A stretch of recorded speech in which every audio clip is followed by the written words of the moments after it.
చాలాసార్లు మనం అనుకుంటాం కన్నీటి ప్రార్థన అనుభవము స్త్రీల సొంతం అనుకుంటాం. కాదండి, అది అందరి సొంతమే.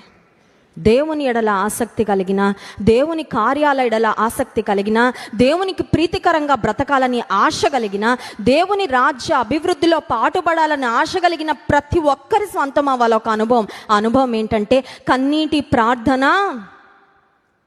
ఇప్పుడు ఒక మాట, నీకు కన్నీరు కార్చి ఎంతకాలం అయింది అని నేను అడగట్లేదు, కానీ కన్నీటి ప్రార్థన చేసి ఎంతకాలం అయిందని అడుగుతున్నా.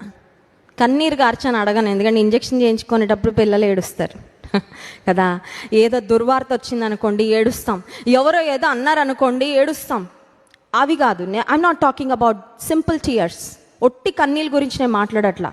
వేదన వచ్చినప్పుడు, బాధ వచ్చినప్పుడు, ఒంటరితనం వచ్చినప్పుడు, అవమానం వచ్చినప్పుడు, అపజయం వచ్చినప్పుడు ఆ ఏడ్పు గురించి నేను మాట్లాడట్లేదు. కానీ కన్నీటితో ప్రార్థన చేసి ఎంతకాలమో అయింది.